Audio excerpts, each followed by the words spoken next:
Assalamualaikum warahmatullahi wabarakatuh. Bismillahirrahmanirrahim. Halo teman-teman. Allah Subhanahu wa Ta'ala memberikan anugerah yang berbeda-beda pada setiap nabi dan rasul utusannya. Bagi Nabi Sulaiman, anugerah yang diberikan adalah limpahan kekayaan dan kekuasaan yang jumlahnya tak terhingga. Nabi Sulaiman adalah nabi yang memiliki kekayaan dan kekuasaan yang luar biasa. Beliau adalah salah satu putra Nabi Daud yang diangkat menjadi raja bagi Bani Israel untuk menggantikan ayahnya. Kisah tentang kekuasaan dan kekayaan Nabi Sulaiman diabadikan dalam beberapa ayat Al-Quran seperti dalam surat An-Naml.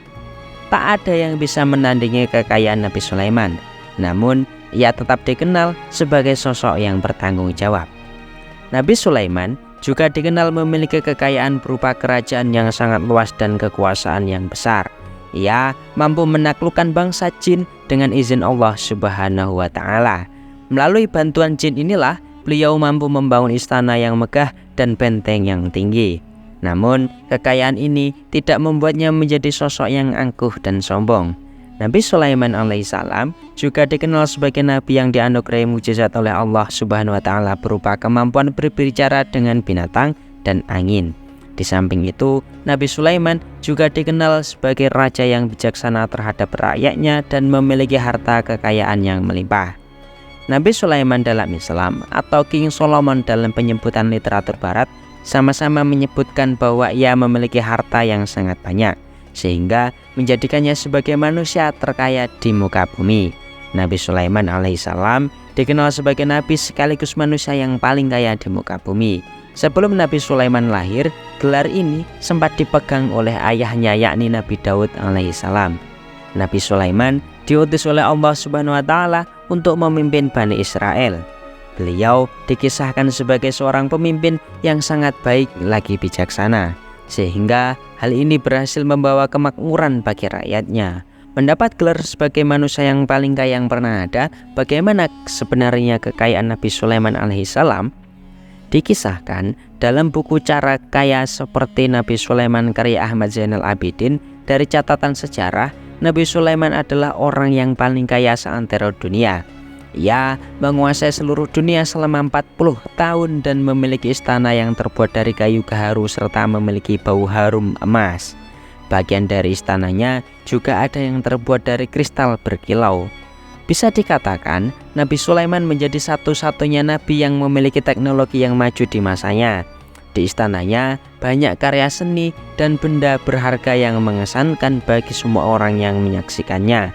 Pintu gerbang istananya terbuat dari gelas sehingga tidak heran jika istana Nabi Sulaiman menjadi istana paling besar di dunia. Namun, meski Nabi Sulaiman memiliki kekayaan berupa kerajaan yang megah dan luas, ia tetap menunjukkan sikap berserah diri dan rendah diri kepada Allah Subhanahu wa Ta'ala dan seluruh manusia. Nabi Sulaiman menyadari bahwa seluruh kekuasaan yang dimilikinya tidak ada apa-apanya di hadapan Allah Subhanahu wa Ta'ala. Ia menggunakan semua kekayaannya hanya untuk menegakkan kebaikan. Sebagaimana ayahnya yang selalu bertasbih, Nabi Sulaiman juga kerap memuji Allah Subhanahu wa Ta'ala. Tujuan Nabi Sulaiman meminta diberikan kerajaan dan kekayaan kepada Allah Subhanahu wa Ta'ala tidak terlepas dari tujuan luhur untuk berdakwah. Dalam salah satu riwayat, Rasulullah SAW pernah bersabda, permintaan yang diajukan oleh Nabi Sulaiman alaihissalam untuk mendapatkan pemerintahan yang besar dan meluas bertujuan agar ia bisa mengalahkan kefasikan dan kerusakan para setan. Hadis riwayat Bukhari. Karunia Allah Subhanahu wa Ta'ala kepada Nabi Sulaiman berupa kekayaan yang melimpah juga menjadi teladan bagi orang-orang yang memiliki kekayaan. Dalam kondisi sekaya apapun, seseorang tidak boleh melampaui batas atau bahkan merasa sombong atas kekayaannya. Selain menjadi nabi yang memiliki kekayaan, Nabi Sulaiman juga memiliki kemampuan berkomunikasi dengan hewan. Disebutkan dalam buku Sulaiman Raja Segala Makhluk karya Humam Hasan Yusuf Salom, Nabi Sulaiman dapat memahami bahasa burung dan saling berbincang satu sama lain atas izin Allah Subhanahu wa Ta'ala. Hal ini juga disebutkan dalam Al-Quran surat An-Naml ayat 16, sebagaimana Allah Subhanahu wa Ta'ala berfirman, wa warisa Sulaimanu Dawuda wa qala ya ayuhan nasu 'allimna muntiqat tayri wa utina min kulli syai' inna hadza lahuwal fadlul mubin. Artinya, Sulaiman telah mewarisi Daud dan dia Sulaiman berkata, "Wahai manusia, kami telah diajari untuk memahami bahasa burung dan kami dianugerahi segala sesuatu. Sesungguhnya semua ini benar-benar karunia Allah yang nyata." Quran Surat An-Naml ayat 16. Terdapat pula kisah Nabi Sulaiman berkomunikasi dengan semut yang diceritakan dalam buku Hikmah Kisah Nabi dan Rasul karya Haji Ridwan Abdullah Sani dan Muhammad Kadri. Suatu hari ketika Nabi Sulaiman bepergian dalam rombongan kafilah yang terdiri dari manusia, jin, dan binatang-binatang, Nabi Sulaiman mendengar seekor semut berkata kepada kawannya, "Hai semut-semut, masuklah kamu semuanya ke dalam sarangmu agar kamu selamat dan tidak menjadi binasa diinjak oleh Nabi Sulaiman dan tentaranya tanpa sadar dan sengaja." Nabi Sulaiman tersenyum tertawa setelah mendengar suara semut yang ketakutan itu. Beliau kemudian memberitahukan hal tersebut kepada para pengikutnya untuk tidak menginjak jutaan semut dan sarangnya yang ada di depan mereka.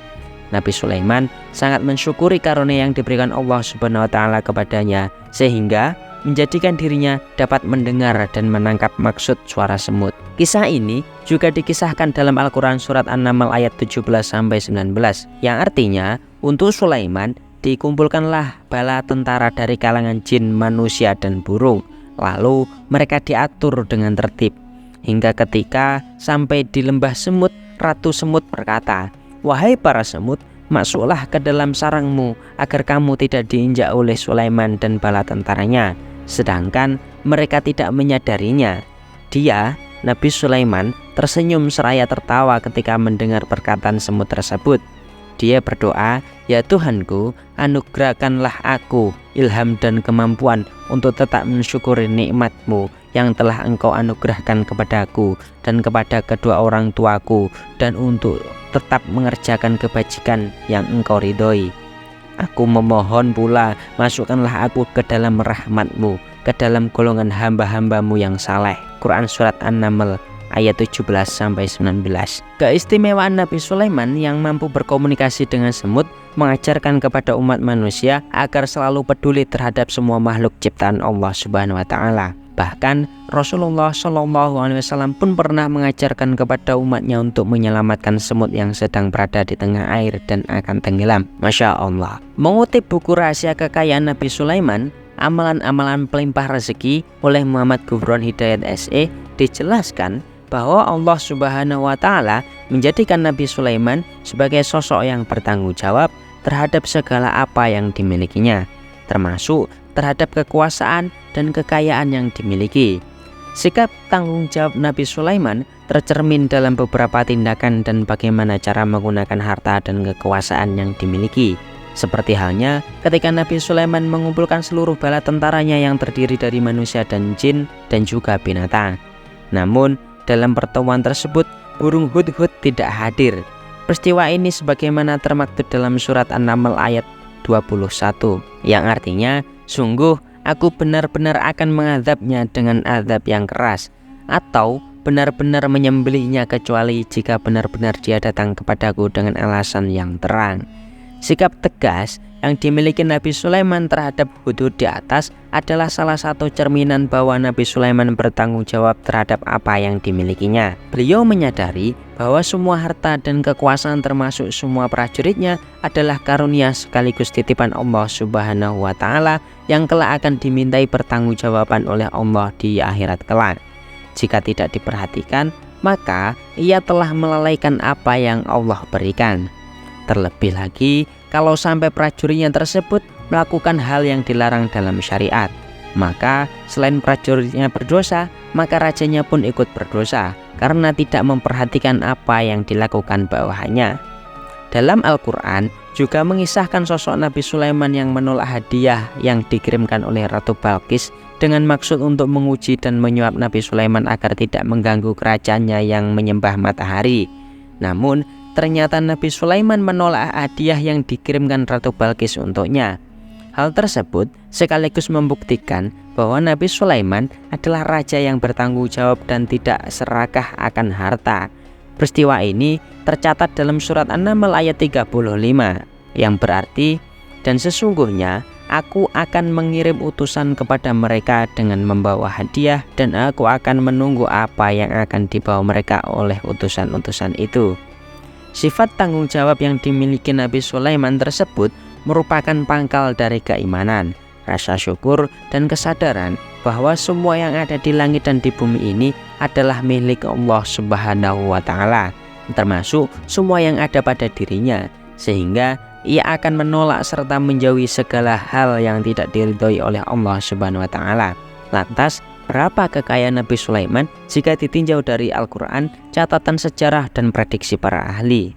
Kekayaan Nabi Sulaiman tergambar dalam ayat-ayat di Al-Quran. Nabi Sulaiman menjadi raja Israel setelah kepergian ayahnya, Nabi Daud alaihissalam. Jadi, berapa kekayaan Nabi Sulaiman? Nabi Sulaiman dikisahkan memiliki istana kerajaan yang megah dan mewah dengan harta melimpah di dalamnya. Mengutip buku keajaiban 1000 dinar, sejumlah ahli sejarah mencoba membaca manuskrip-manuskrip samawi. Beberapa dari mereka meyakini kalau Nabi Sulaiman memiliki harta kekayaan lebih dari 500 miliar dolar Amerika Serikat atau sekitar 7,7 kuadriliun. Namun, angka tersebut hanyalah prediksi. Kenyataannya sangat mungkin jauh lebih banyak dari jumlah tersebut jika didasarkan pada riwayat-riwayat yang ada. Saking bermegah-megahannya Nabi Sulaiman ketika itu, ia berdoa kepada Allah Subhanahu wa Ta'ala supaya kerajaan dan kekayaannya tidak diturunkan kepada anak-anak keturunannya, sebab ia takut akan terjadi perebutan kekuasaan hingga pertumpahan darah untuk mendapatkan hartanya. Akhirnya kerajaan Nabi Sulaiman diruntuhkan oleh orang-orang Yahudi. Pada tahun 1964, para arkeolog melakukan penggalian pada sebuah kawasan lembah Timna Israel. Hal itu menyusul hasil penelusuran seseorang profesor dari Tel Aviv University, Aaron Ben Yosef, yang mengatakan bahwa ada situs kuno di sana. Mereka menemukan terowongan-terowongan yang diduga merupakan area pertambangan yang digunakan para pekerja Nabi Sulaiman. Di sana, Nabi Sulaiman diperkirakan sukses memisahkan biji tembaga dari batuan yang ditambang. Bagaimanapun, tembaga menjadi salah satu sumber daya yang paling dicari di muka bumi saat itu. Tembaga diolah menjadi sebagai peralatan dan senjata yang banyak digunakan oleh orang-orang pada saat itu.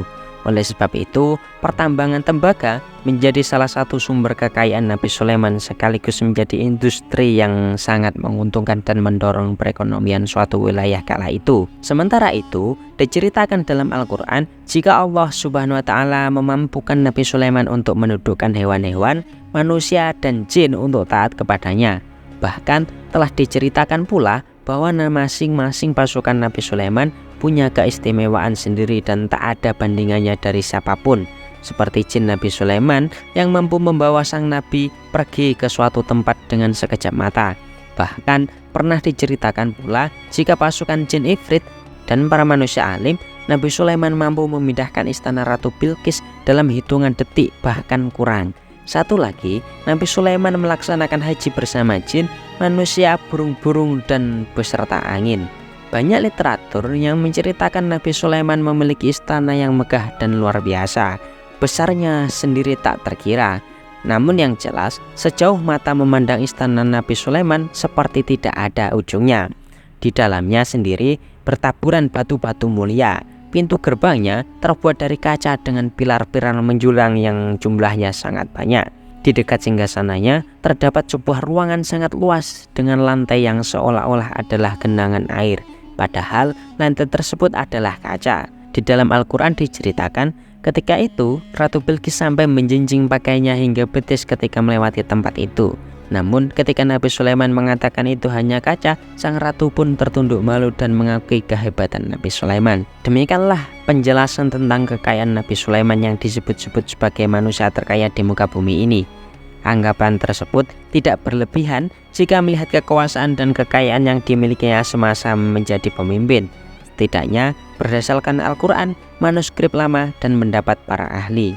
Hingga saat ini masih ada sebagian orang yang percaya jika Nabi Sulaiman meninggalkan sebuah warisan harta yang sangat banyak. Konon harta ini terkubur di sebuah tempat yang disimpan dalam sebuah peti yang terbuat dari emas. Namun letak keberadaan peninggalan harta Nabi Sulaiman masih simpang siur. Demikianlah kisah tentang Nabi Sulaiman yang memiliki mukjizat luar biasa menjadi manusia terkaya di dunia sekaligus mimpin seluruh makhluk yang ada di dunia. Semoga bermanfaat. Kurang lebihnya mohon maaf.